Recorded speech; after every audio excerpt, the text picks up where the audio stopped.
Hello students, हम लोगों ने अभी तक लगभग आई थिंक 3 लेक्चर हम लोगों ने किए और शायद से मुझे जहाँ तक ध्यान है मोल हम लोगों ने थोड़ा सा छोड़ दिया था। उसके बेसिक्स ऑफ द क्वेश्चंस हम लोगों ने कर लिए थे। आज हम लोग थोड़े से एडवांस क्वेश्चंस करेंगे मोल कॉन्सेप्ट पे, और पॉसिबल हुआ तो परसेंटेज कॉम्पोजिशन भी आज स्टार्ट होकर के ख़त्म हो जाएगा। मुझे एक क्वेश्चन मैं ढूंढ रहा था एक्चुअली, परसेंटेज कॉम्पोजिशन में बहुत अच्छा क्वेश्चन था बट पता नहीं कहाँ है वो।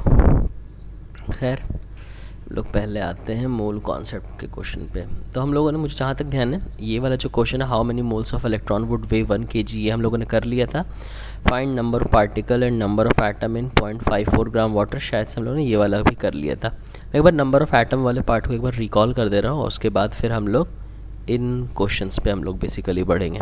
ठीक है, जैसे मान लो हमारे पास क्वेश्चन है, सपोज करो हम लोग क्वेश्चन कह रहा है कि फाइंड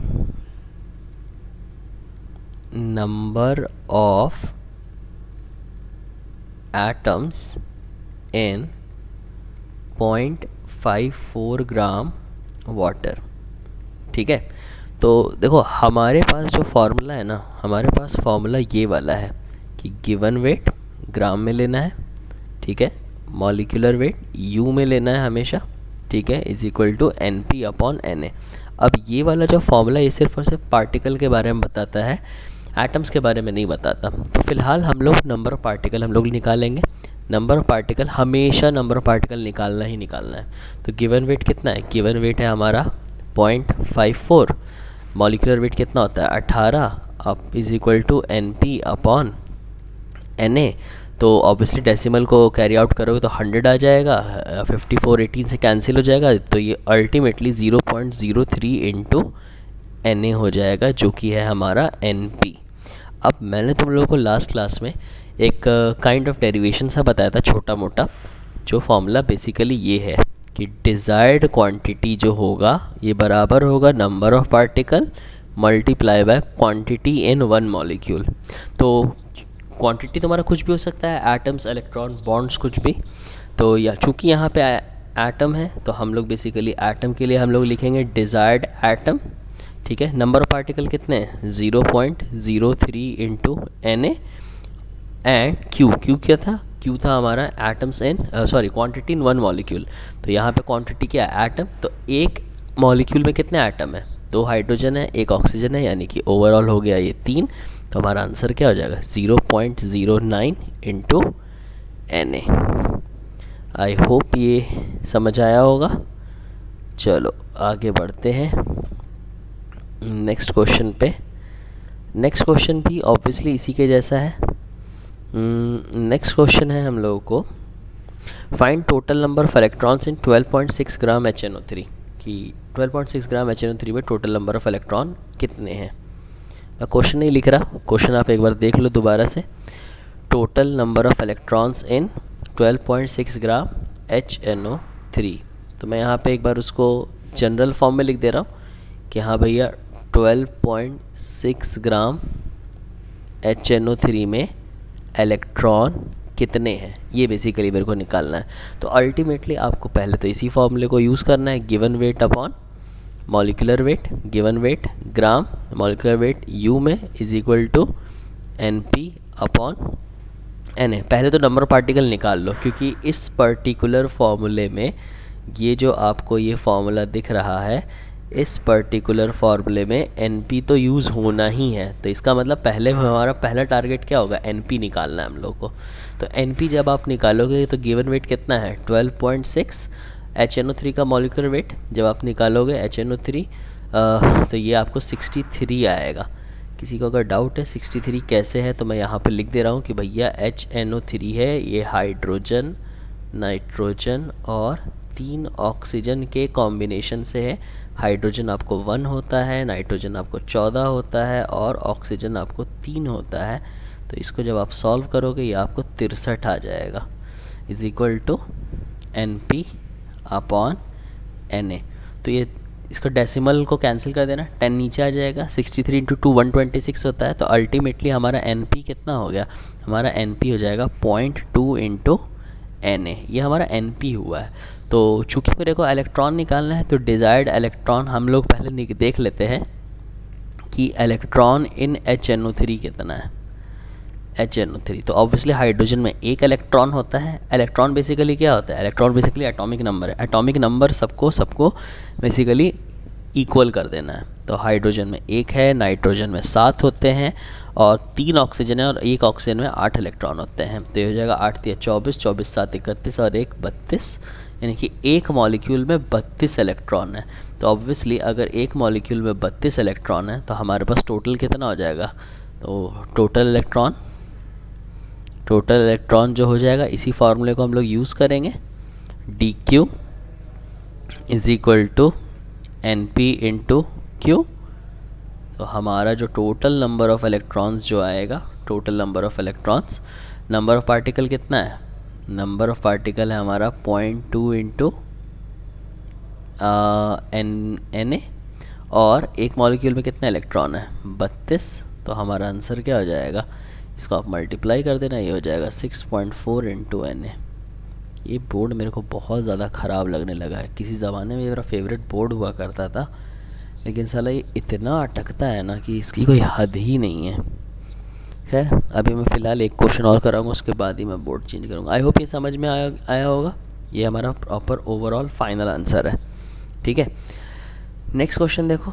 नेक्स्ट क्वेश्चन है हमारा, find total number of bonds. Total number of bonds निकालने हैं 8.8 ग्राम कार्बन डाइऑक्साइड। तो मैं यहाँ पे लिख दे रहा हूँ कि हम लोगों को बेसिकली अब क्या निकालना है? अब हम लोगों को निकालना है कि 4.4 ग्राम CO2, इसमें बॉन्ड्स कितने हैं। ठीक है, तो इसके लिए आपको 10th क्लास वाला कार्बन डाइऑक्साइड का स्ट्रक्चर कच्चा याद होना चाहिए, बगैर उसके नहीं हो पाएगा। तो पहले अल्टीमेटली हम लोग क्या करेंगे? पहले हम नंबर पार्टिकल निकाल लेंगे। तो गिवन वेट, वही फार्मूला को लिखो, मैं दोबारा फार्मूला नहीं लिख रहा, मैं डायरेक्ट लिख रहा हूँ।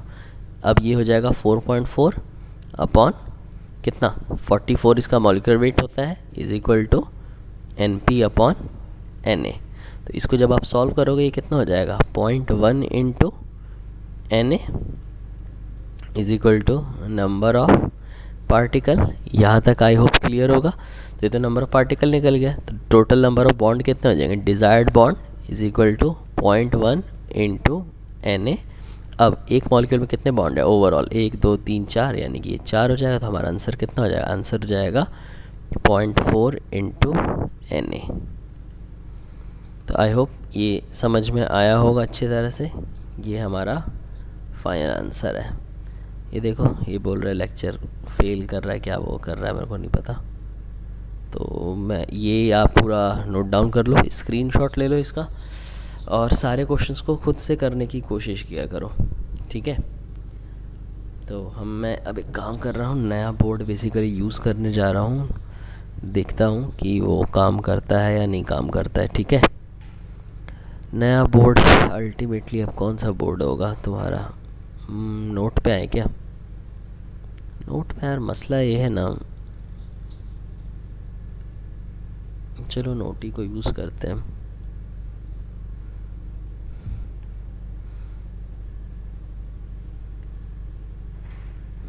सबसे पहले तो इसको करो सेलेक्ट पूरा का पूरा, यहाँ से लेकर के यहाँ तक, और इसको करो डिलीट, और इसको यहाँ से पूरा रब,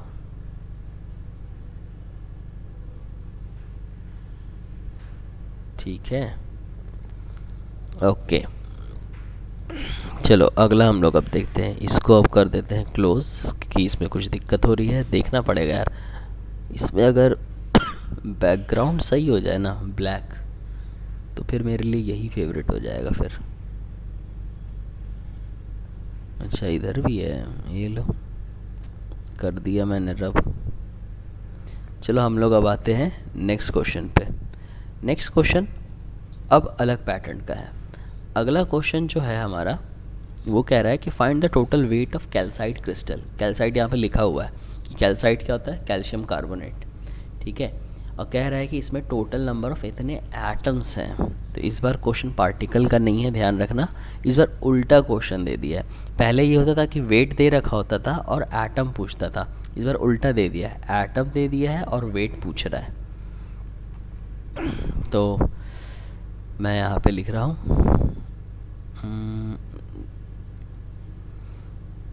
तो यहाँ पे हम लोग लिखते हैं बेसिकली कि ये है क्या, हम लोग को बेसिकली दे रखा है 3.011 इंटू 10⁻22 एटम्स हैं, किसके, कैल्शियम कार्बोनेट के।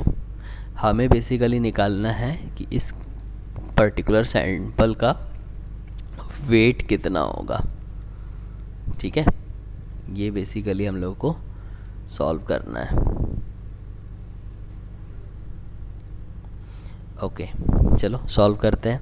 तो देखो पहले बेसिकली क्या होता था, पहले हम लोग बेसिकली हम लोग क्या करते थे, पहले हम लोग इस फॉर्मूले को यूज़ करते थे, given weight upon molecular weight is equal to NP upon Na। ये पहले हम लोग यूज़ करते थे, फॉलोड बाय फिर हम लोग इस फॉर्मूले को यूज़ करते थे, dq is equal to NP into Q. ये हम लोग का अभी तक का अप्रोच था। लेकिन अब क्वेश्चन रिवर्स हो गया है, अब एटम दे रखा है और ये पूछा है, तो अब जब क्वेश्चन ही रिवर्स हो जाएगा देन ऑब्वियसली हमारा जो फॉर्मेट है, हमारा जो अप्रोच है इस क्वेश्चन का, वो भी अब रिवर्स हो जाएगा। यानी कि इसका मतलब क्या है, यानी कि पहले हम लोग इस फॉर्मूले को यूज़ करेंगे, dq is equal to NP into Q, और यहाँ से NP निकाला जाएगा। ठीक है, एक बार NP आ जाए उसके बाद चूंकि हमें वेट निकालना है, तो वेट कब निकलेगा, जब तुम्हें ये NP जो है ये पता होगा। तो NP यहाँ से आएगा, फिर इसको यहाँ पे पुट करेंगे और फिर हमारा आंसर आएगा। ठीक है, तो चलो हम लोग इस क्वेश्चन को अब सॉल्व करते हैं। तो अगर मैं इसको सॉल्व करूँ, इसमें और कुछ मल्टीपल और कुछ कलर नहीं है क्या, तो ये रहा। तो चलो पहले हम लोग, हमें एटम्स दे रखा है ना, तो यही हमारा dq है, तो ये हो जाएगा 3.011 इंटू 10⁻22। ठीक है, नंबर ऑफ पार्टिकल मुझे निकालना है। अब ये q क्या था, क्वांटिटी इन वन मॉलिक्यूल। तो आप ज़रा सोचो कि इस एक मॉलिक्यूल में कितने एटम्स हैं। तो इस एक मॉलिक्यूल में एक कैल्शियम है, एक कार्बन है, 3 ऑक्सीजन है, यानी कि ओवरऑल 5 ये हैं। तो इसका मतलब नंबर ऑफ पार्टिकल कितना हो जाएगा, नंबर ऑफ पार्टिकल हो जाएगा नंबर ऑफ पार्टिकल आपको हो जाएगा 3.011 इंटू 10⁻22 डिवाइडेड बाय 5। ये हमारा नंबर ऑफ पार्टिकल आ गया। ठीक है, अब ये जो नंबर ऑफ पार्टिकल आया, इसको आप इस सेकंड फॉर्मूले में पुट कर दो।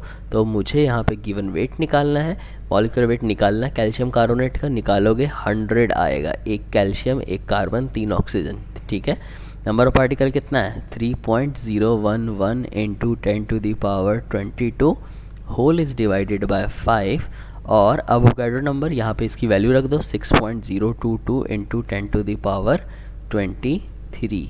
तो जब आप इसको सॉल्व करोगे तो यहाँ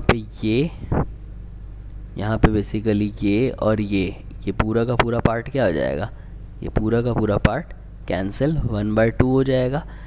ये और ये भी अल्टीमेटली 10 हो जाएगा। 5 इंटू 2 10 होता है, 10 इंटू 10 100 होता है, यानी कि अल्टीमेटली यहाँ पे सारी चीज़ें कैंसिल हो जाएंगी। ठीक है, मतलब इसको मैं ऐसे दिखा दे रहा हूँ कि यहाँ पे गिवन वेट अपॉन 100, और यहाँ पे भी कितना हो जाएगा 1/100। तो ऑब्वियसली ये 100 और 100 भी कैंसिल हो जाए, यानी कि गिवन वेट हमारा कितना आ गया 1 ग्राम। तो आई होप ये समझ में आया होगा अच्छी तरीके से। चलो अब हम लोग इसमें मार्जिन खींचते हैं। वाइट बोर्ड में फ़ायदा ये था ना कि मार्जिन पूरा साफ सीधा आता था, इस वाले में नहीं आता है। मैं काम कर रहा हूँ, एक क्वेश्चन मैं खुद से दे रहा हूँ। ठीक है, मान लो मुझे क्वेश्चन कह रहा है, सपोज़ करो क्वेश्चन कह रहा है कि find the weight of, let us say find the weight of H3PO4, ठीक है, H3PO4 का वेट बताना है, ठीक है, हैविंग लेट अस से 6.022 इंटू 10⁻23 इलेक्ट्रॉन्स। कह रहा है कि बताओ इसमें अगर इतने इलेक्ट्रॉन हैं तो उस सैंपल का वज़न कितना होगा, ठीक है। तो ये भी तुम्हारा वही रिवर्स क्वेश्चन है, तो हम लोग इसको भी डी क्यू वाले तरीके से सॉल्व करेंगे। तो ये हमें डी क्यू दे रखा है, तो 6.022 इंटू 10⁻23। मैं काम कर रहा हूँ, पहले इसमें फॉर्मूला लिख लेता हूँ ताकि आपको क्लियर रहे कि हम लोग एग्जैक्टली क्या कर रहे हैं। तो हमारे पास इसको जब मैं सॉल्व करूँगा तो डी क्यू क्या है, डी क्यू है तुम्हारा number of particle into quantity in one molecule. तो ये हो जाएगा 6.022 इंटू 10⁻23। नंबर ऑफ़ पार्टिकल मेरे को निकालना है। अब क्यू क्या है, क्वांटिटी इन वन मॉलिक्यूल। इसको आप साइड में सॉल्व कर लो। यहाँ भाई H3PO4 है, तो इसमें इलेक्ट्रॉन कितने होंगे, तो 3 हाइड्रोजन है, 1 फॉस्फोरस है और 4 ऑक्सीजन है। एक हाइड्रोजन में 1 इलेक्ट्रॉन होता है, फॉस्फोरस का एटॉमिक नंबर 15 होता है और ऑक्सीजन का एटॉमिक नंबर 8 होता है। तो इसको जब आप सॉल्व करोगे ना, 8 चौक 32, ये हो जाएगा 32 और 3 35, 50 आएंगे, ओवरऑल 50 होता है। ओके ठीक है, 3 और 15 18 और 32, हाँ ठीक है, 50 इलेक्ट्रॉन है। अब चूंकि एक मॉलिक्यूल में 50 इलेक्ट्रॉन है तो हमने यहाँ पे 50 रखा, तो हमारा नंबर ऑफ़ पार्टिकल कितना हो जाएगा, इसको मैं शॉर्ट में Na लिख सकता हूँ। तो ये हो जाएगा Na अपॉन, और ये 50 को नीचे कर दो। आई होप ये समझ में आया होगा। तो चूँकि हमारे पास ये आ गया है तो अब हम लोग यूज़ करेंगे नाउ गिवन वेट किसके बराबर, given weight upon molecular wait किसके बराबर होता है, Np अपॉन Na। अब गिवन वेट हमें निकालना है, मॉलिक्यूलर वेट इसका 98 होता है, ठीक है। Np हमारा कितना है, Na/50, और यहाँ पे तो Na था ही, तो ये Na और ये Na कैंसिल, तो गिवन वेट कितना हो जाएगा 98 अपॉन 50 ग्राम, जो कि नियर बाय 2 के आसपास होगा। मैं इसको 1.9 ग्राम लिख रहा हूँ, ठीक है। तो आई होप ये क्वेश्चन भी आपको अच्छी तरह से क्लियर हो गया होगा, ठीक है। तो अब हम लोग, आप इसको नोट डाउन कर लेना। इसमें नोटबुक में मसला यही है कि हमें ना बार बार एक नया स्क्रीन बेसिकली यूज़ करना। इसमें देखते इसमें क्या है, ओके अच्छा, इसमें भी हम लोगों ने ये सब कुछ किया था, तो चलो इसको सेलेक्ट करते हैं और डिलीट करते हैं, ये जो भी है, ताकि हम लोग इस पर्टिकुलर बोर्ड को यूज़ कर सकें, ठीक है। ये लो यार, जिन्होंने नहीं लिखा एक बार लिख लेना, उसके बाद हम लोग आगे बढ़ते हैं अपने नेक्स्ट क्वेश्चन पे। वीडियो को पॉज करके स्क्रीनशॉट ले लेना, ठीक है। नेक्स्ट क्वेश्चन है, how many moles of calcium phosphate holds 0.08 mole oxygen atom, ठीक है। 0.08 मोल ऑक्सीजन एटम है, ठीक है। तो कैल्शियम फॉस्फेट में के कितने मोल होंगे। तो पहले तो यार आपको ये पता होना चाहिए कि कैल्शियम फॉस्फेट बेसिकली क्या होता है। कैल्शियम फॉस्फेट ये होता है Ca3PO4। ये मैंने सेकंड क्लास में बताया था कैसे हम लोग इसको सॉल्व करते हैं। इसको आप ओवरऑल सॉल्व कर लो तो ये हो जाएगा Ca3P2O8। ये समझ में है। अब इस क्वेश्चन को करने के ना 2 रास्ते हैं। या तो आप एक वो DQ वाला फार्मूला लगाओ, लेकिन वो ना लेंदी पड़ जाएगा।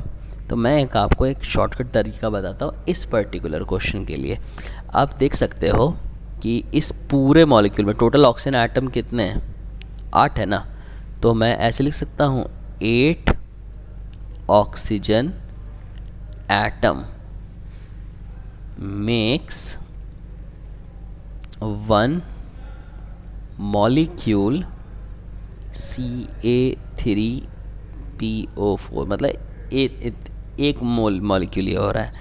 तो यानी कि अगर 8 से 1 हो रहा है तो 8 into Na oxygen atom makes 1 into Na molecule calcium carbonate, इसमें कोई डाउट।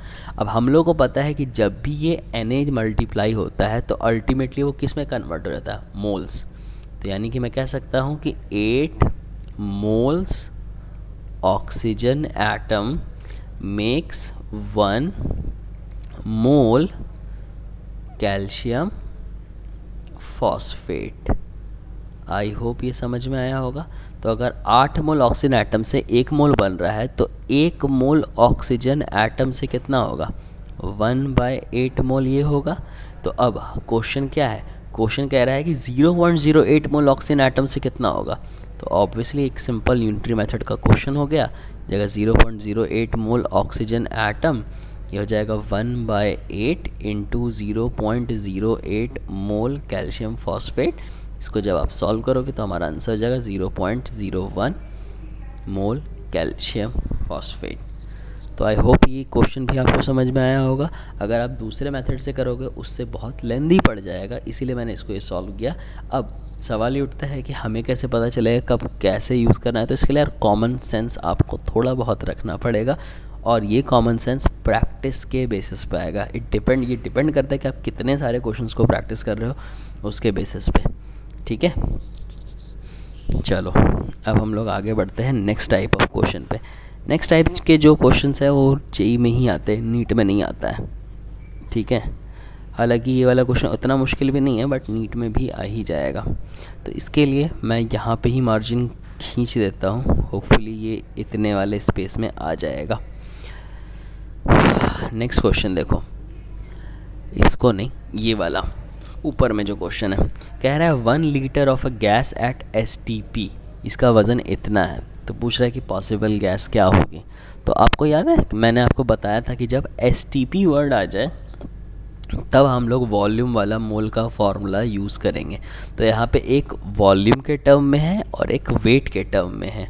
तो देखो हम लोगों ने जो मोल के जो फॉर्मूले पढ़े, एक हम लोगों ने मोल का फॉर्मूला पढ़ा था given weight upon molecular wait, एक फॉर्मूला पढ़ा था हम लोगों ने number of particle upon Avogadro number, एक फार्मूला पढ़ा था गिवन वॉल्यूम लीटर में अपॉन 22.4, ये वेट हमारा ग्राम में। लेकिन ये कब होगा, ये वैलिड होगा एट STP में। अब क्वेश्चन के अकॉर्डिंग यहाँ पे लिख रहा है, क्वेश्चन में ऑलरेडी लिखा हुआ है कि ये STP पे बेसिकली है। तो अगर ये STP पे है तो इसका मतलब हम लोग वॉल्यूम वाले फार्मूले को ग्राम वाले फार्मूले से रिलेट कर सकते हैं।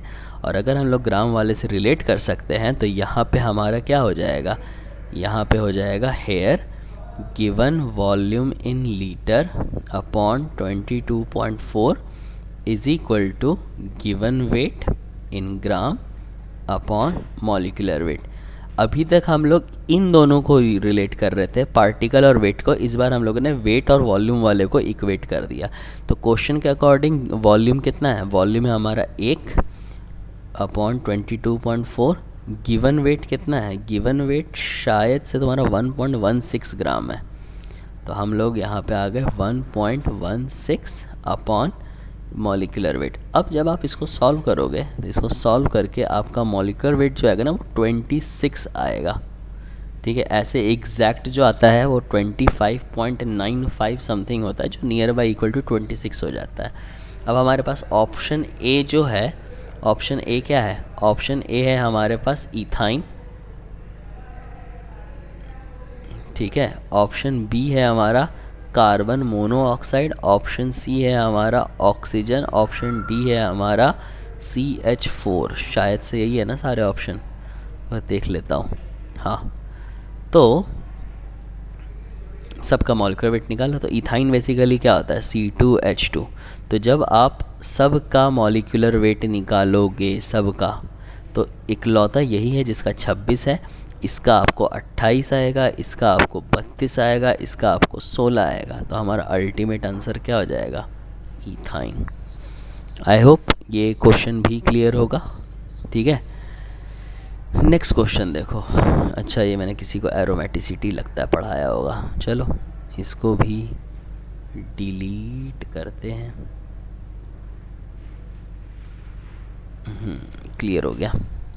नेक्स्ट क्वेश्चन देखो, ये क्वेश्चन जेईई में भी आ रखा है और नीट में भी आ रखा है। तो हम लोग इस क्वेश्चन को सॉल्व करने की कोशिश करते हैं कि आखिर हमारा ये क्वेश्चन क्या कह रहा है। ठीक है, नेक्स्ट क्वेश्चन कह रहा है कि find the atomic weight of A and B. A और बी दो अलग अलग एटम हैं, इनका एटॉमिक वेट बताना है। अब आगे डेटा क्या दे रखा है, एक डेटा दे रखा है, एक डेटा, आपको ये डेटा लिखना पड़ेगा। एक जो डेटा हम लोग को दिया हुआ है वो है 5.6 लीटर ऑफ ए बी। ठीक है, इसका जो वज़न दे रखा है 5.6 लीटर ऑफ ए बी। ठीक है, एस टी पी पे है तो मैं एस टी पी हटा दे रहा हूँ, मान के चलना एस टी पी ही है। ठीक है, वेज 20 ग्राम,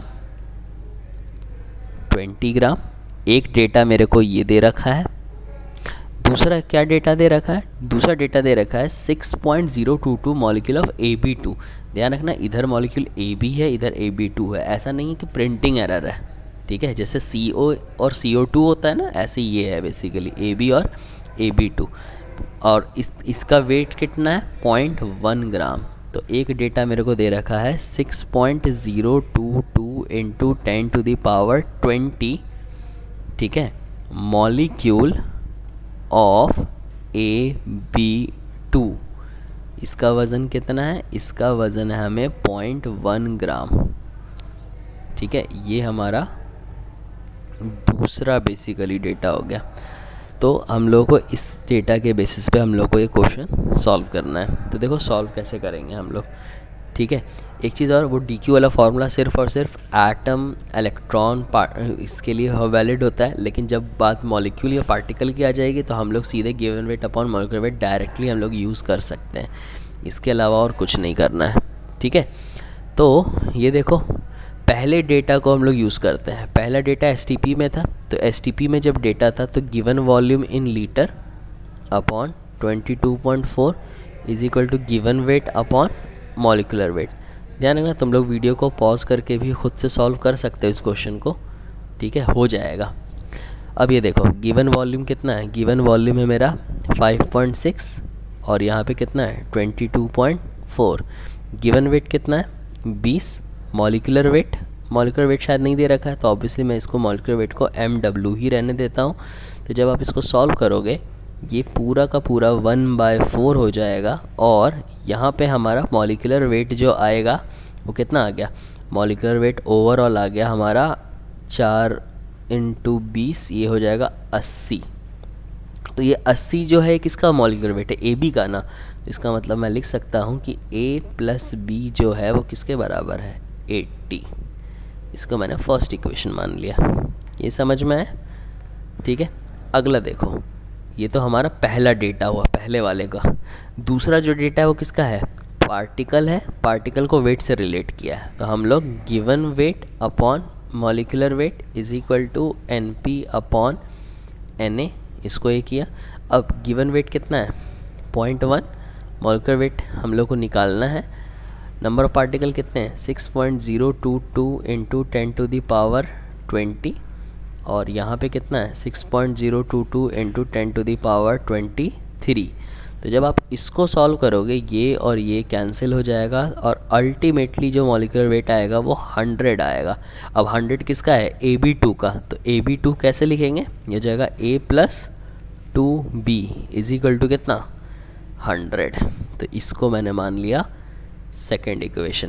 तो अब मेरे पास दो इक्वेशन हो गई है, तो हम लोग सिंपली क्या करेंगे, दोनों को सॉल्व कर लेंगे। तो मैं डायरेक्ट लिख रहा हूँ ऑन सॉल्विंग। भाई जेई के स्टूडेंट हो, ये सॉल्व हो जाना चाहिए। मैं नहीं बता रहा कैसे सॉल्व करते हैं। 2 में से 1 को माइनस कर देना, तो हमारा जो A है और जो B है, A से A कैंसिल हो जाएगा और B जो है वो हमारा आ जाएगा 20 और A हमारा हो जाएगा 60 यूनिट आपका U। तो ये हमारा फाइनल आंसर है इस क्वेश्चन के लिए। आई होप ये क्वेश्चन से क्लियर होगा। ठीक है, हेलो सर, कैसे हो सर? मैं भी बढ़िया।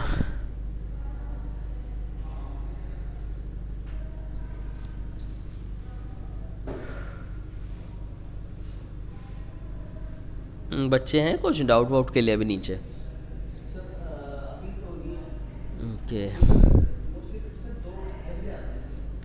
वो मोस्टली भी कहाँ आते हैं, मोस्टली भी कहाँ ही आते हैं।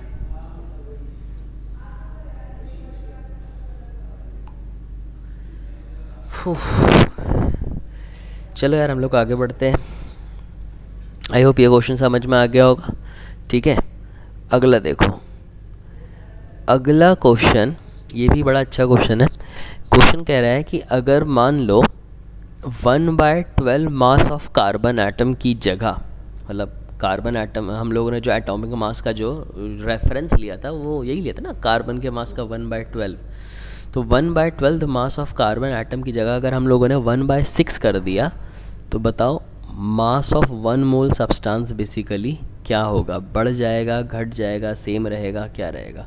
या एटॉमिक नंबर का होगा? तो देखो अभी तक हम लोगों ने एटॉमिक नंबर का तो कोई कॉन्सेप्ट पढ़ा नहीं है, तो ऑब्वियसली डी ऑप्शन को आप हटा दो।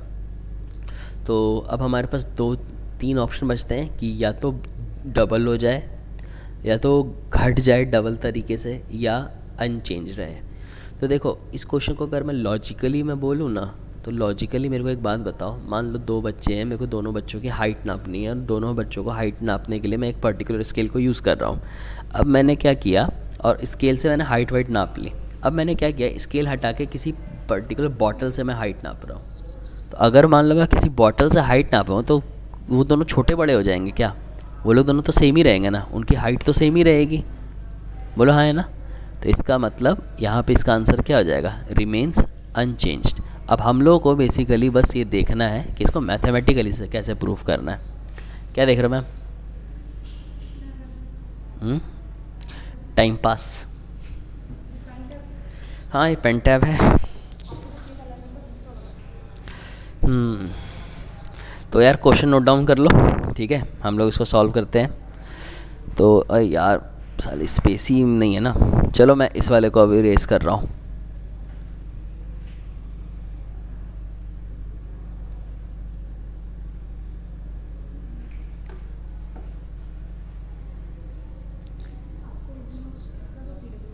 क्या? ना ना ना, इसी से हो जाएगा। हाँ।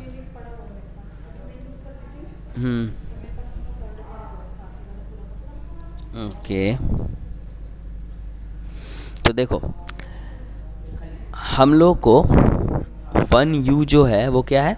1U जो है वो है हमारा 1/12 मास ऑफ कार्बन एटम। ठीक है, इसमें कोई डाउट? ओके, तो 12U जो होगा ये किसके बराबर हो जाएगा? ये हो जाएगा मास ऑफ कार्बन एटम के। ठीक है, अब U खुद किसके बराबर होता था? अगर आपको याद हो तो मैंने बताया होगा 1U जो होता है ये 1/Na होता है। 1/Na gram is equal to mass of carbon atom, यानी कि ये हो जाएगा 12 gram upon Na is equal to mass of carbon atom. इसमें कोई डाउट? ठीक है, अब क्वेश्चन में हम लोग को मोल की बात कर रहा है ना शायद से, mass of 1 mole of substance will be. तो लोग काम कहते हैं मोल का फॉर्मूला हम लोग यूज़ कर लेते हैं। तो मोल का फॉर्मूला क्या होगा नाउ? ठीक है, गिवन वेट, ठीक है, निकालना है मॉलिक्यूलर वेट। ठीक है, मोल्स हम लोग को निकालना है ना, तो मैं सीधे मोल्स का फॉर्मूला बेसिकली लिख रहा हूँ। नाउ मोल्स का फॉर्मूला क्या होता है? Given weight upon molecular weight. Given weight कितना है? गिवन वेट है आपको, गिवन वेट की यूनिट क्या होती थी? ग्राम में। तो मैंने ये लिखा 12/Na, ये समझ में आया होगा। अब मास ऑफ यहाँ पे क्या होगा? कार्बन एटम ना, तो कार्बन एटम का मास यहाँ पे कितना है? यहाँ पे हो जाएगा 12। तो ये 12 कैंसिल, यहाँ पे मेरा मोल कितना हो गया? 1/Na। इसको आप फर्स्ट मान लो। ये समझ में है अभी तक? ओके, अब हम लोग को बोल रहा है क्वेश्चन कि अब जो हमारा रेफरेंस है, हम लोग रेफरेंस चेंज कर रहे हैं। अब हमारा 1U क्या है? 1/6 मास ऑफ कार्बन एटम। तो 6u किसके बराबर हो जाएगा? अब कार्बन का मास ऑफ एटम कितना हो जाएगा? कार्बन एटम का मास हो जाएगा 6, तो 6 ये हम लोगों ने लिखा, ठीक है। अब खुद u को तो चेंज नहीं किया ना, क्वेश्चन को ध्यान से पढ़ो। क्वेश्चन को ये बोल रहा है कि 1/12 1/6 में ही चेंज हुआ है, 1u तो वही 1/na रहेगा ना। तो मैं यहाँ पे बेसिकली इसको 6 into 1/na gram is equal to mass of carbon atom, तो ये हो जाएगा 6/na gram is equal to mass of carbon atom. तो अब हम लोग जब मोल्स निकालेंगे तो मोल्स क्या हो जाएगा? Given weight upon molecular weight. Given weight कितना है? 6/na। मॉलिक्यूलर वेट अब कितना हो गया? अब जो मॉलिक्यूलर वेट हुआ है वो ये रहा कि अब हमारा रेफरेंस चेंज करने पे एटम का मास भी चेंज हो गया। तो ये भी कितना हो गया? 6 और 6, तो हमारा अभी भी मोल कितना आ रहा है? 1/na। तो मेरे को एक बात बताओ आप, जब यहाँ पे भी मोल हमारा सेम है, यहाँ पे भी मोल हमारा सेम है, तो जब ये रिमेन सेम हो रहा है तो इधर भी अल्टीमेटली क्या होगा? Remains unchanged. ठीक है, आई होप ये समझ में आया होगा ये वाला क्वेश्चन। इसको आप लोग नोट डाउन कर लो जब तक मैं लैपटॉप को चार्ज में लगाता हूँ।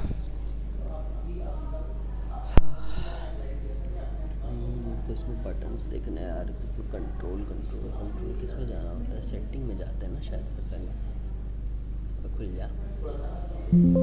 हॉट कीज पॉज कर देता हूँ पहले और अनपॉज के लिए L। तो फिलहाल के लिए इसको पॉज करते हैं।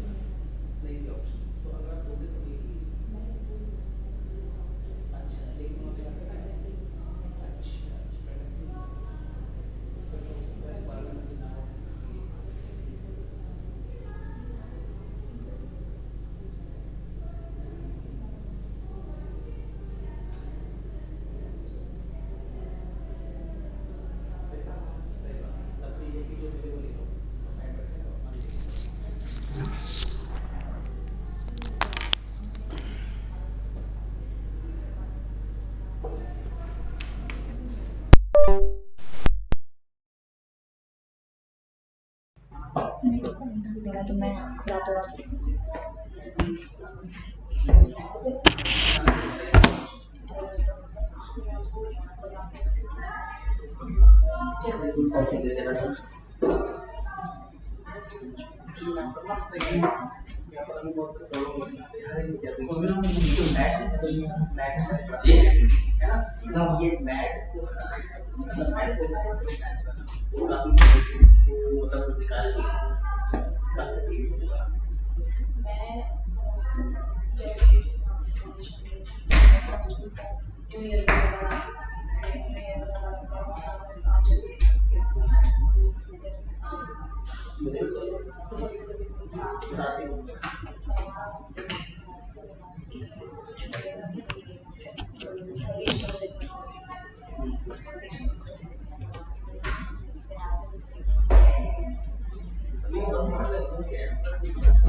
पेन है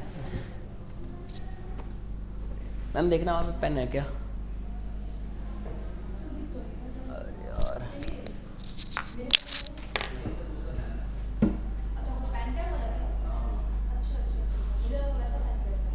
मेरे मोबाइल की डिस्प्ले जो टूटा है 7,500 बोल रहा है। हाँ मैंने आपसे बोला था ना, बहुत कॉस्टली आती है। हाँ, इतने में तो नया फ़ोन आ जाता है जितने का उसका डिस्प्ले है। मेरे को थोड़ी लेना था ये, मेरी वाइफ ने दिलाया। वो भी ज़बरदस्ती कि नहीं लो लो लो, है ना। मैं 4 साल से 8,000 का फ़ोन यूज़ कर रहा था, अब 8,000 स्क्रीन में लग रहे हैं।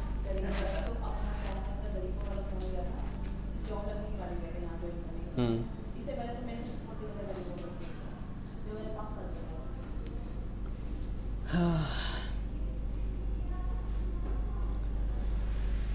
चलो यार, यहाँ तक आई होप क्लियर होगा। लैपटॉप को चार्ज में लगा दिया है। अब हम लोग आते हैं इस पर्टिकुलर क्वेश्चन पे।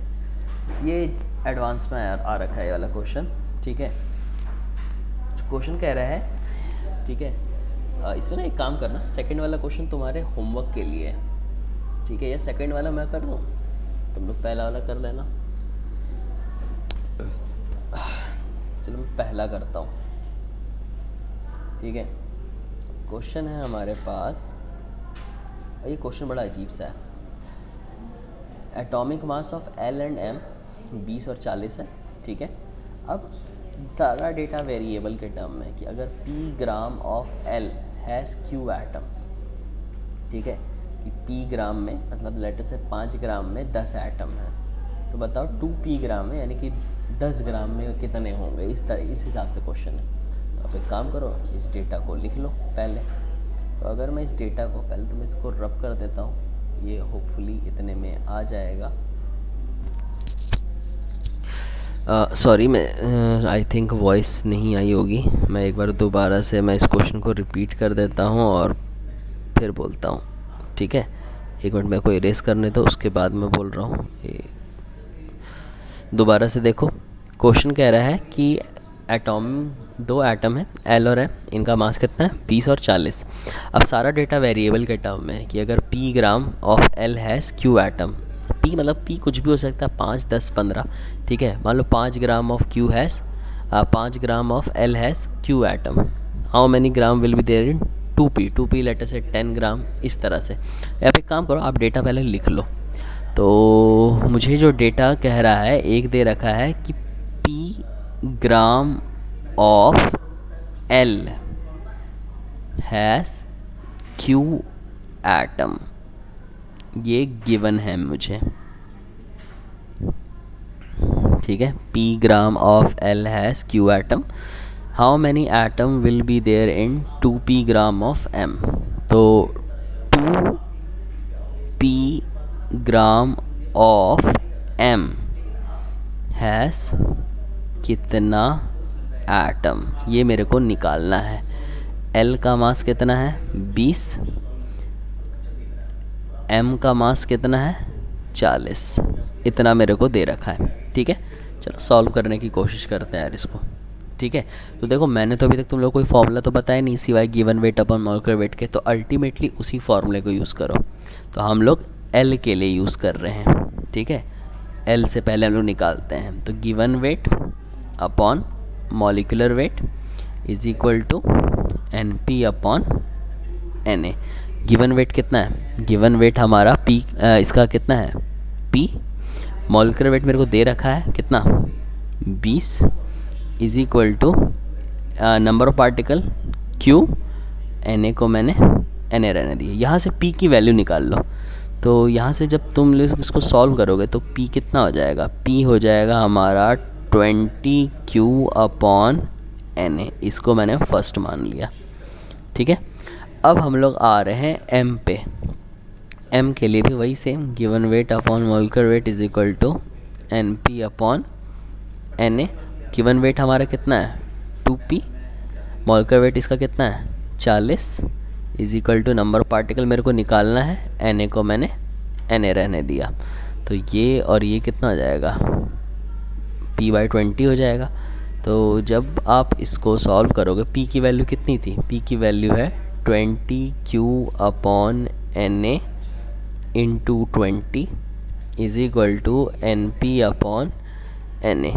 अब जो कैंसिल हो रहा है उसको कैंसिल कर दो, Na से Na कैंसिल हो जाएगा, 20 से 20 कैंसिल हो जाएगा, तो हमारा आंसर कितना आ जाएगा, नंबर ऑफ पार्टिकल इसका भी कितना हो गया Q एटम। तो यही हमारा फाइनल आंसर होगा। ध्यान रखना, डेटा अगर वेरिएबल में है तो ऑब्वियसली हमारा आंसर भी वेरिएबल में ही आएगा, ठीक है। तो आई होप ये क्वेश्चन क्लियर होगा। इस पर्टिकुलर क्वेश्चन को तुम लोग होमवर्क के लिए करना, ठीक है। ये वाला क्वेश्चन अब देखो, मैं तुम लोग को मोल एक तरह से पूरा हो गया। अब हम लोग नेक्स्ट टॉपिक पे बेसिकली बढ़ेंगे। तो नेक्स्ट टॉपिक पे बढ़ने से पहले मैं आपको कुछ डीपीपीज़ के बारे में बता दे रहा हूँ जो आपको करना है। स्क्रीनशॉट ले लेना है वीडियो को पॉज करके। DPP from JEE. अब मेरे को ढूंढना पड़ेगा, एक मिनट रुक जाओ। 1 2 3 है ना, तो मैं बेसिकली इसमें आता हूँ। इसमें है क्या? हाँ ये रहा।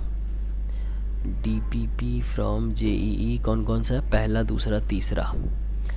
तो आप लोग एक काम करो, आप लोग स्क्रीनशॉट लेना चालू कर दो। ये आपकी डीपीपी है, इसी के क्वेश्चन कर लेना। इसी के क्वेश्चन एकदम सफिशिएंट होंगे, ठीक है। ये आपकी पहली डीपीपी है, इसका आप लोग स्क्रीनशॉट ले लेना। मोल के सारे क्वेश्चन इसमें कवर हो जाएंगे, ठीक है। और ये उसका आंसर है, आंसर की। ये हुआ पहले वाले का। दूसरा देख लो, डीपीपी नंबर 2। ये आप इसका भी स्क्रीनशॉट ले लो। मैं थोड़ा सा इसको बड़ा कर देता हूँ, इसका स्क्रीनशॉट ले लेना। ये भी वही सारे क्वेश्चन है डी क्यू ई क्यू से रिलेटेड, ठीक है। पॉज करके कर लेना। और यहाँ पर ये उसकी आंसर की है, ठीक है। ये है आपको तीसरा। इसमें भी आपको वही सारे क्वेश्चन मिलेगा मोल से ही रिलेटेड। तो मेरे ख्याल से 30 क्वेश्चन मैंने आपको मोल के ऊपर दे दिए हैं, ठीक है। और थोड़े से शायद और होंगे। हाँ ये रहा, नीचे भी है, ठीक है। और ये है उसकी आंसर की। अरे बाप रे, इसमें ज़्यादा क्वेश्चन है, 18 है। ये लो, ये इसकी आंसर की है। तो ये आप देख लेना वीडियो को पॉज करके। इसके अलावा PW lecture some basic concept, ये कौन सा है?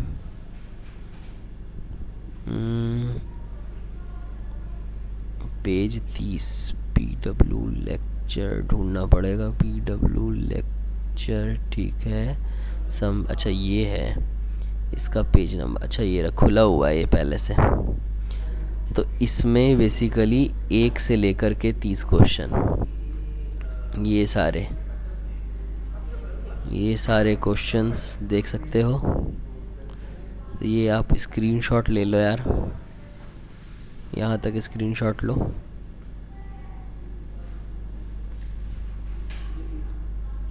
अब यहाँ तक स्क्रीनशॉट लो, ठीक है। और उसके बाद इधर भी स्क्रीनशॉट ले लो। जो क्वेश्चन नहीं बने वो होपफुली शायद है, जैसे यहाँ पे मेरे को पेपर डेंसिटी दिख रहा है, तो पेपर डेंसिटी के बारे में परेशान मत होना, हम लोग करेंगे उस टॉपिक को। और एक ये भी स्क्रीनशॉट ले लो। ये अलग टॉपिक है, एम्पेरिकल फार्मूला, ये हम लोग को पढ़ना है बाद में, ठीक है। ओके, इसकी आंसर की मैं दे देता हूँ यार। इसकी आंसर की ये कौन सा है? Conceptual question. अब ढूंढो ढूंढो ढूंढो ढूंढो इसकी आंसर की, आंसर की, आंसर की किधर है बे? ये रहा कॉन्सेप्चुअल क्वेश्चन, 1 से लेकर के 30। स्क्रीनशॉट ले लेना इसका भी। और क्वेश्चन कहाँ है मोल के? Allen mole concept and redox, ठीक है। Mole concept and redox, mole concept and redox, ये रहा।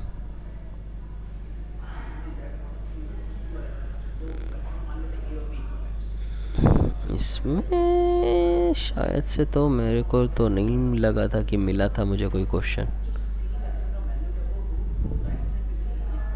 देख लेता हूँ। हाँ ये भी है, ट्राई करके देख लेना। ये सारे क्वेश्चंस भी स्क्रीनशॉट ले लो। ये सारे क्वेश्चन तो मेरे पता नहीं बनेंगे नहीं बनेंगे, मुझे ध्यान नहीं है। कुछ कुछ टॉपिक शायद मैंने नहीं भी पढ़ाया हूँ, माइट बी पॉसिबल।